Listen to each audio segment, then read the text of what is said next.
you so much, Maureen, and thank you everyone for hosting this conference and for bringing us all together today. I'm so glad to be here, and I'm so grateful to everyone taking their Saturday to think and talk and organize about peace and militarism and how we can save our planet and save lives.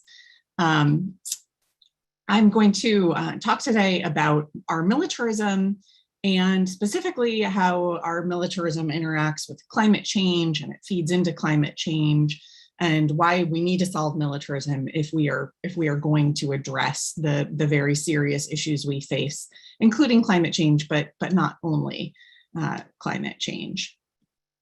So I'm going to try to share my screen here if that'll work.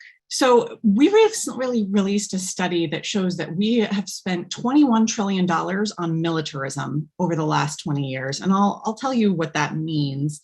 You may have heard that we've spent $8 trillion on the war on terror, and that's another related estimate. But we looked more broadly than just the war on terror. But first, I want to start by talking about what we're facing right now as a country and as a world.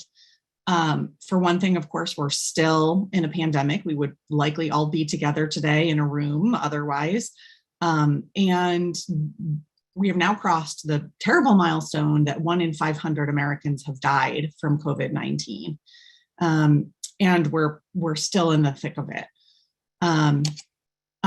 We have evictions that are about to spike, likely because the eviction moratoriums that were enacted as part of the response to COVID are expiring, and there are millions of us that are at risk of homelessness as a result of this. And we have the fact that nearly 1 in 3 of us in this country experienced an extreme weather disaster this summer. And we all know that that is directly related to climate change, and that we're seeing the effects to a large extent already, and that it is only getting worse. And we have not enacted any of the major changes we need in order to address or stop climate change, or even in order to be more resilient against the effects of climate change. So we have quite a large set of problems that are facing us. And I promise I'm going to start there's going to be a lot of depressing talk in this talk, but I'm going to end with what we can do about it. And there is an effort this week in Congress that I hope you'll all support. Now, here's the thing. We're all used to hearing this, right? That we can't afford things in this country. We can't afford things like renewable energy. We can't afford government investments in childcare. We can't afford government investments in healthcare. We can't afford government investments in ending poverty. Whatever it is, any progressive priority you want to name, you've probably heard that we can't afford it. And here is a Wall Street Journal opinion piece that was written by Senator Joe Manchin of West Virginia, who right now is the primary obstacle to passing legislation that might at least address some of what we need to do, the $3.5 trillion. And Senator Manchin now says this is too much. And down in the bottom there, that picture did not run with the Wall Street Journal article, but that is a picture of a Poor People's Campaign protest in West Virginia, calling on Senator Manchin, especially to support voting rights, but also to support the entire Poor People's Campaign agenda, which includes anti-militarism, anti-racism, poverty, and environmental degradation. So while we're hearing that we can't afford 3.5 trillion, and by the way, that 3.5 trillion, that's over 10 years. It's not 3.5 trillion this year. But while we're hearing that we can't afford that, we're at a point now, 20 years on from 9/11, where our militarism for the last 20 years, including our wars in other countries and our sending the Pentagon all around the world and militarizing our own southern border and our own militarism of our own law enforcement, our domestic law enforcement here in this country, has cost us $21 trillion over the last 10 years. And that is something that has been a bipartisan consensus by presidents of both parties, members of Congress of both parties have agreed to spend this money over the last 20 years. And what that shows us is that we have the money.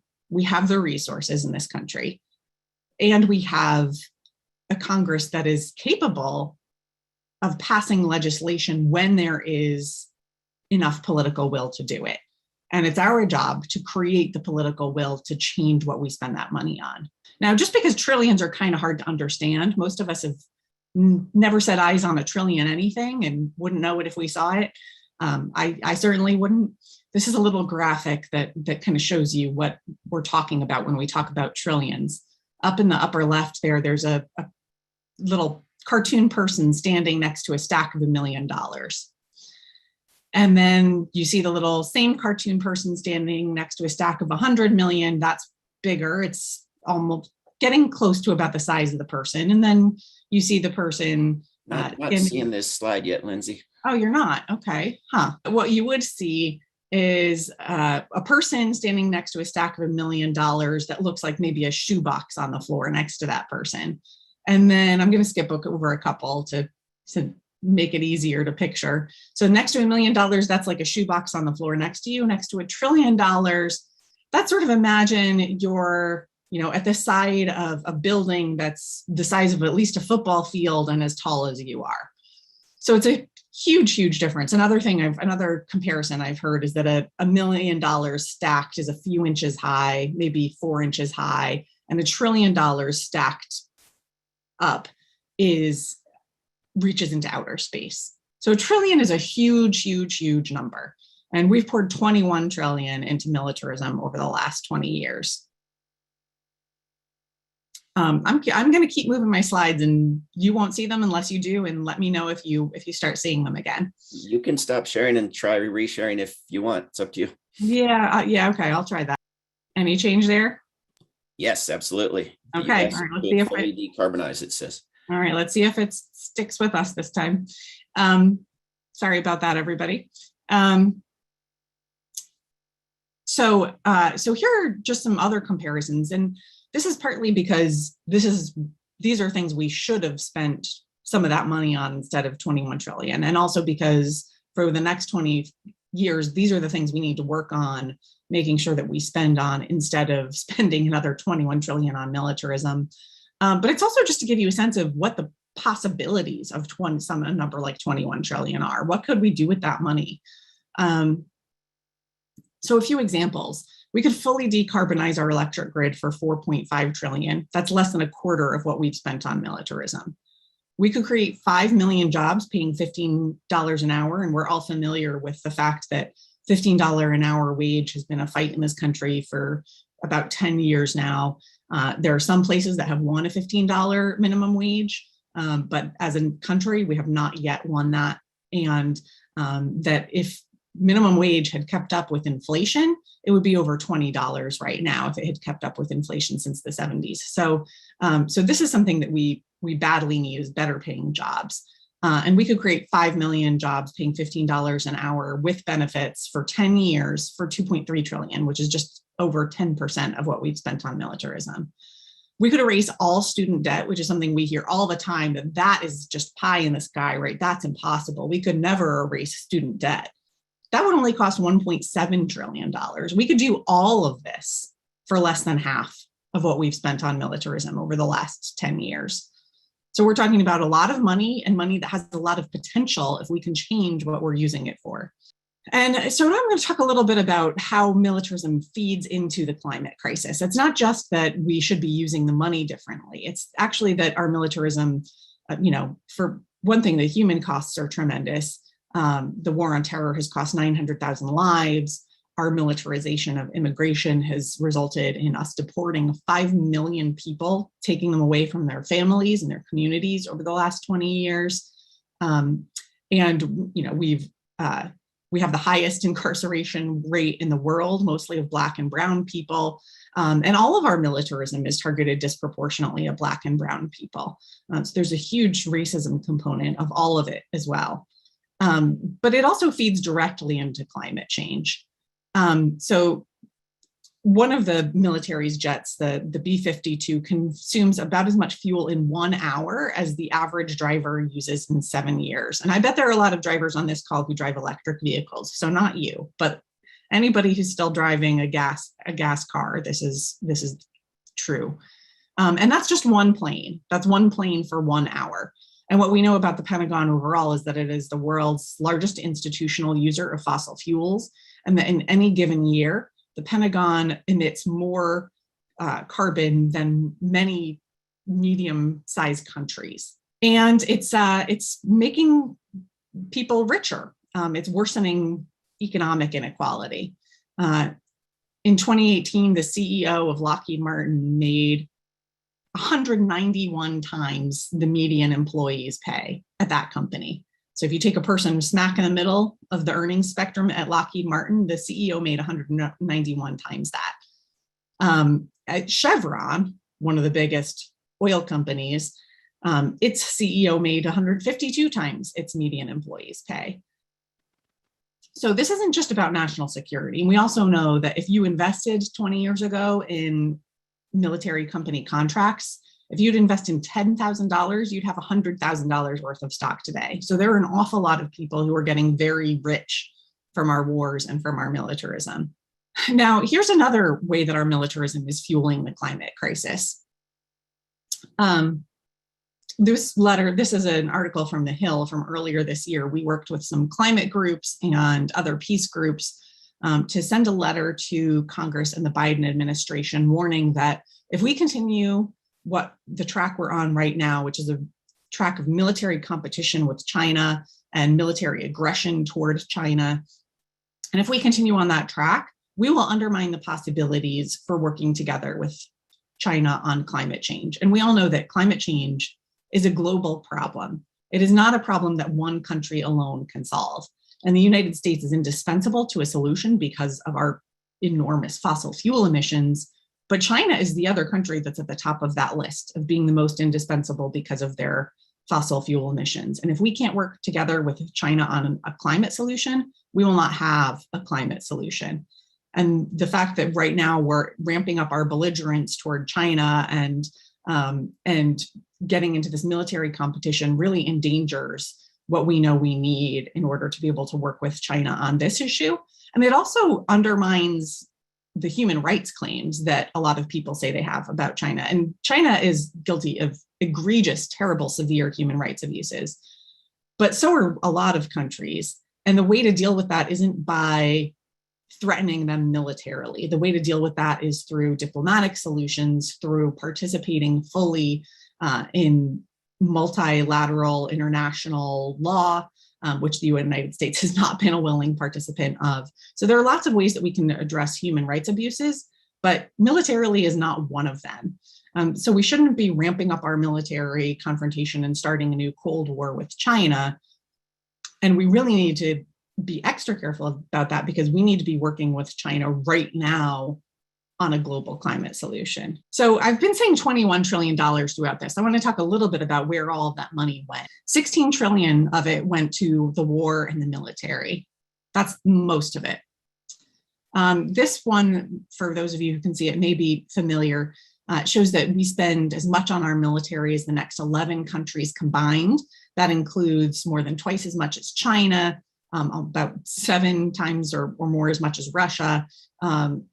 And so countries that we consider our adversaries, we are far, far outspending them. And there is no justification for why we should need to be spending what we're spending based on any kind of adversarial relationship with those countries. Not to mention that our spending and our adversarial relationship with them increases their spending. And then over on the right is the rest of the world. We always talk about we spend more than the next 10 or 11 countries combined. The rest of the world is 138 countries, and they're spending less than the big spenders, either less than the United States and less than the next 11 big spenders. So there are an awful lot of countries in the world that somehow are getting by with much lower military budgets. Now, this is a map from the Cost of War project at Brown University, and it shows that the US is engaged in the war on terror in 85 countries. We all know that we've had wars in Afghanistan and Iraq, and probably we're familiar with the fact that those wars have spilled over to Pakistan and Yemen and Syria and other places. But this is a map that really fully shows you, in the Middle East and especially in Africa, just how far the war on terror has expanded. And this includes countries where the US has engaged in drone strikes, engaged in training of foreign militaries or support of foreign militaries, engaged in direct combat operations in some cases, military exercises. And so this is to our best knowledge, this is the real scope of what the war on terror has become. And of course, the war on terror has done a lot more than just span a lot of countries. And I mentioned earlier that 900,000 deaths. There have also been 38 million people who have been displaced, lost their homes because of the US war on terror. But those numbers are hard to, again, big numbers, hard to wrap your head around. And I'm sure everyone has heard recently, and I don't even have the most recent headline on this slide about the Pentagon having admitted that this strike was a failure and a mistake. But the drone strike that the Pentagon engaged in Kabul just in the days before,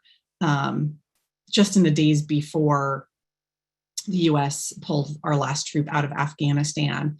And the Pentagon said they thought they were striking an ISIS target. They had all kinds of evidence and reasons and things they'd seen that they said supported that conclusion.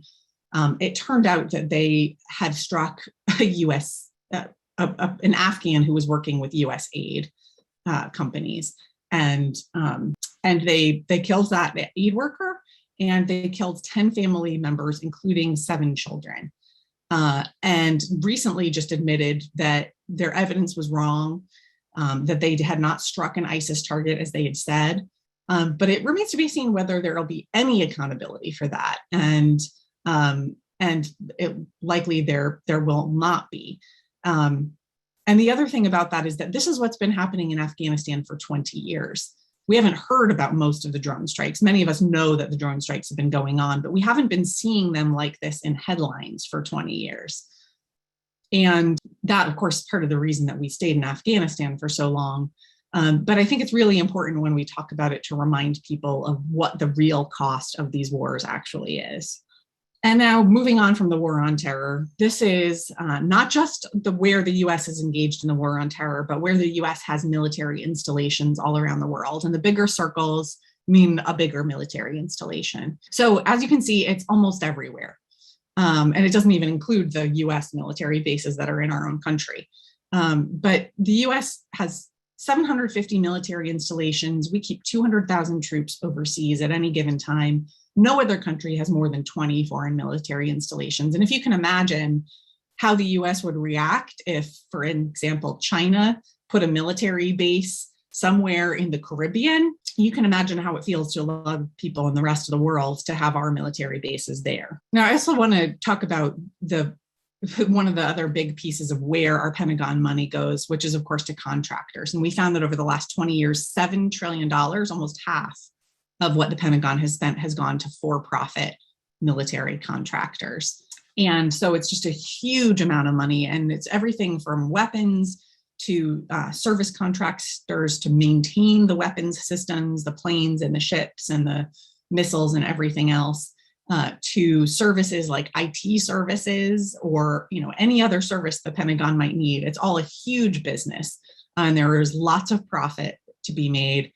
And it's only gotten bigger over the last 20 years. Whereas over the last 20 years, there's been about $7 trillion that's gone to contractors. And the 20 years before that, which included the 1980s and the Reagan years and all of that bonanza of military spending, that was just over $4 trillion that went to contractors during that same time, adjusted for inflation. So they have gotten incredibly wealthy over the last 20 years. Now, the next piece of the 21 trillion is 3 trillion for veterans benefits. And of course, this isn't money that we would directly look to cut, but we only need to spend $3 trillion on veterans benefits because we've sent so many people to war.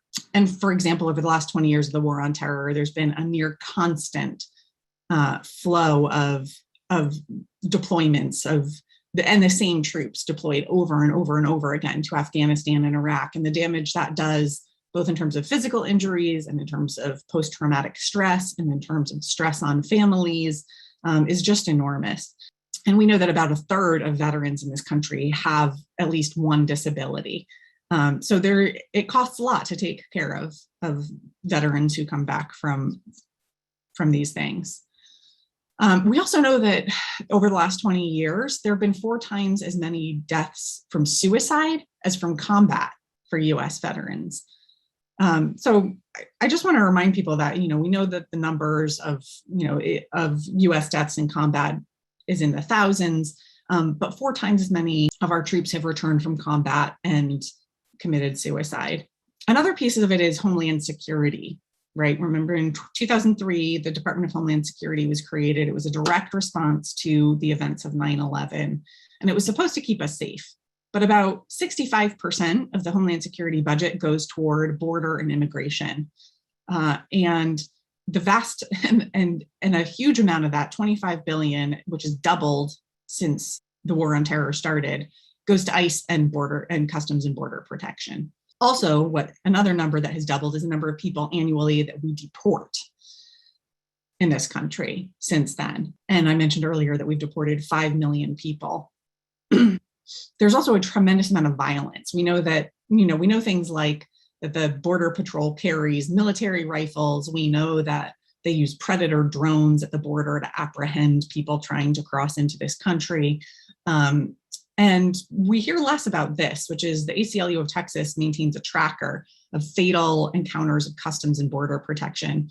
And as of August, they had counted 191 deaths that occurred during encounters that people had with customs and border protection. That included minors. It included US citizens or legal residents. It included incidents with the use of firearms.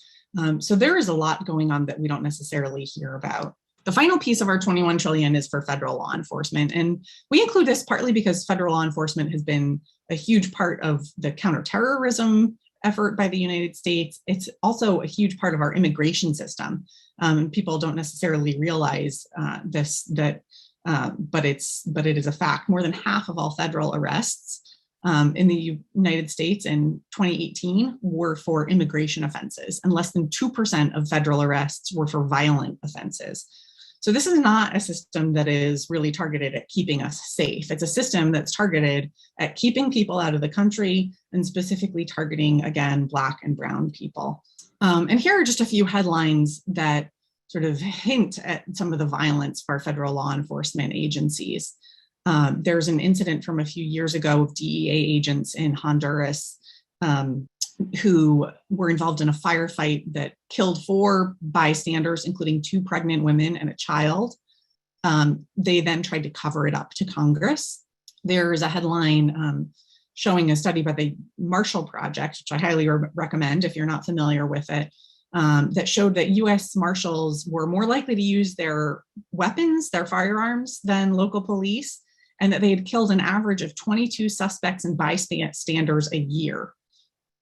And there was a recent sort of expose by the New York Times of an FBI agent who talked about the ways that they had targeted and harassed communities based purely on their race or ethnicity or religion in the name of counterterrorism, and a lot of the white supremacy that exists inside the FBI.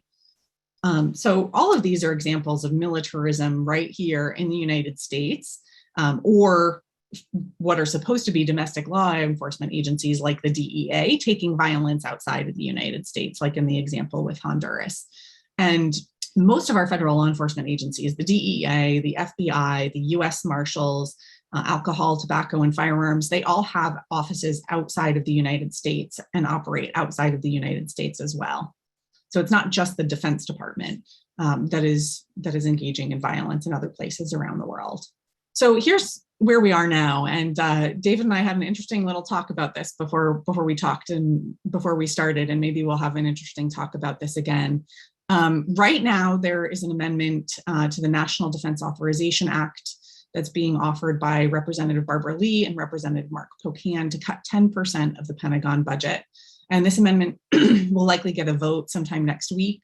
And it is right now the main chance we have to support a cut to the Pentagon budget. Now, 10% may not be the number that you would like to see. It's certainly not the number that I would like to see. We have advocated much higher cuts than that. But this is a number that is intended to be able to get a significant number of votes in Congress and to start turning around the trend we've been on, where the military budget just grows bigger and bigger and bigger and bigger. And it's intended to sound moderate as well. We can cut 10% of the Pentagon budget right now, and it will only take us back to where we were under Obama. So this is not a radical cut by any means. And that should give us the ability to get more support for it in Congress. So here's the Biden budget as it's proposed for fiscal year 2022, which is the one that's about to start, and the budget that Congress is working on right now. And this is notable for a couple of things. One is that it's still half military, nearly, although for the first time in many years, it's slightly under half.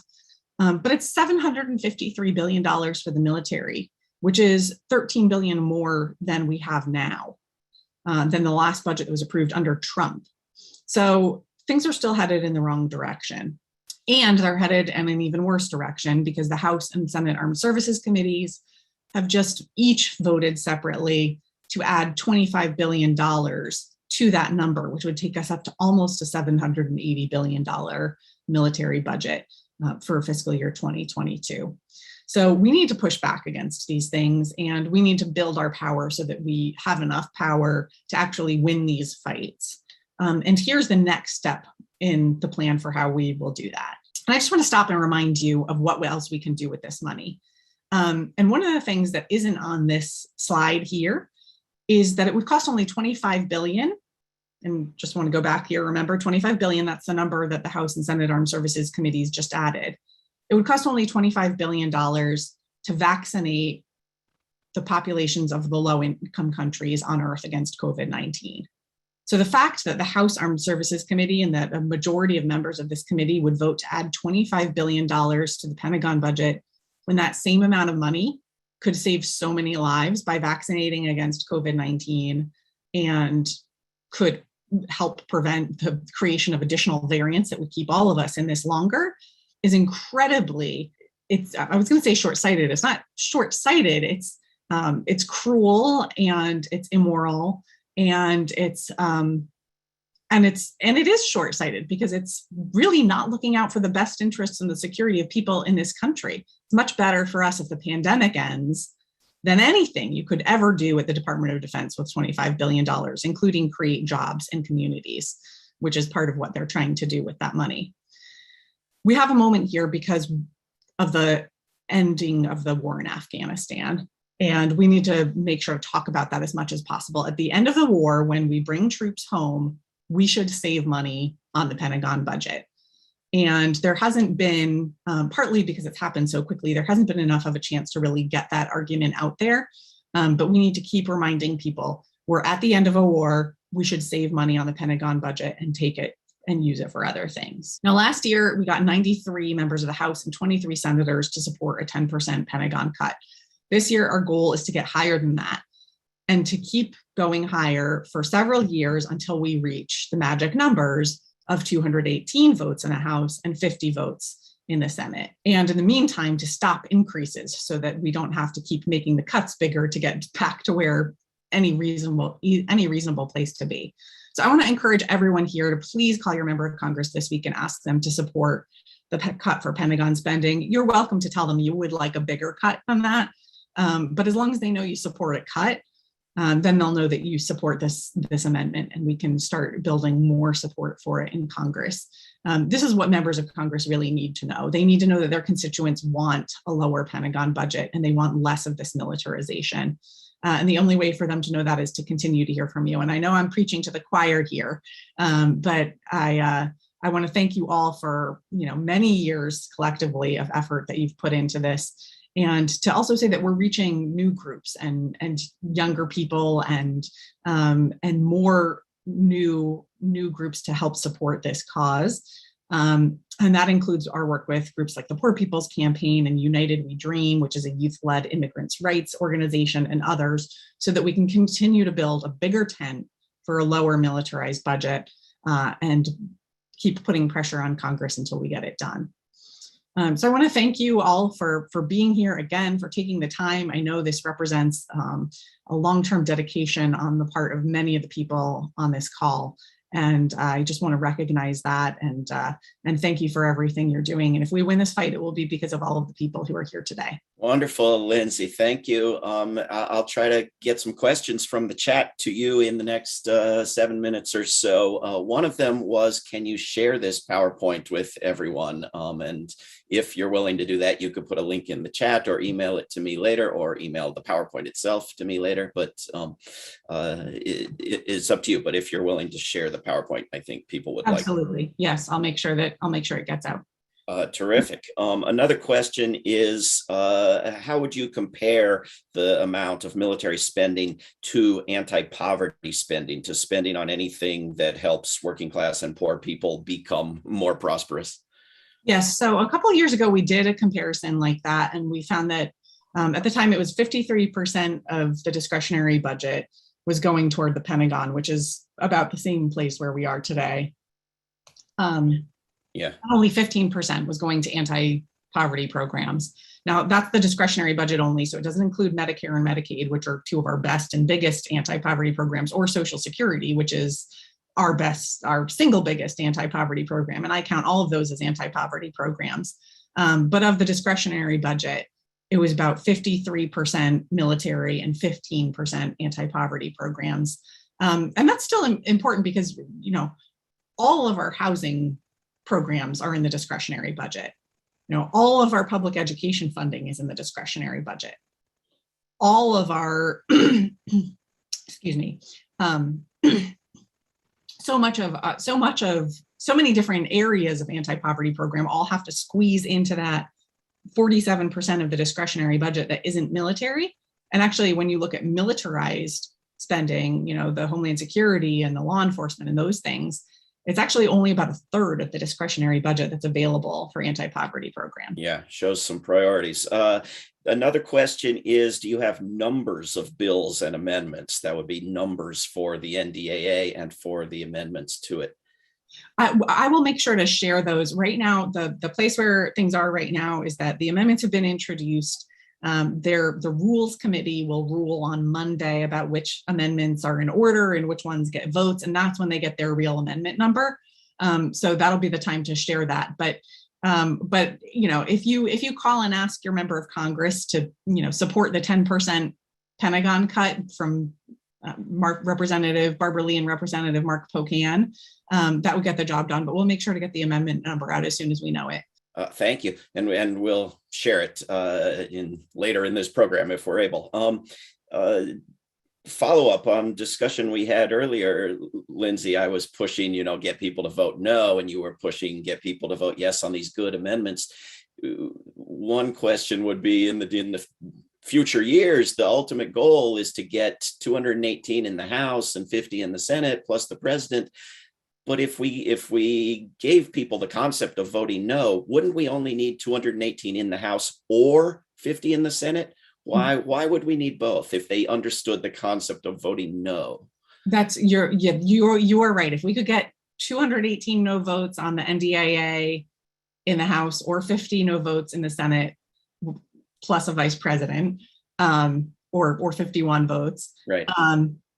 Yes, that would be enough. And the thing I want to say is that these aren't necessarily mutually exclusive, right? You can vote yes on the 10% cut amendment and then still vote no on the final NDAA if the amendment doesn't pass, or even if the amendment does pass and you think 10% isn't enough, although that might be a little less logically consistent, but they're not mutually exclusive, right? So we could ask our progressive members of Congress to vote yes on a 10% cut amendment, and then also vote no on the passage of a final National Defense Authorization Act with spending that's too high. So I don't think these are mutually exclusive things. Absolutely right. Yeah. Vote no on the whole thing, but vote yes on the good amendments. We've been telling them this for years and years, I think, haven't we?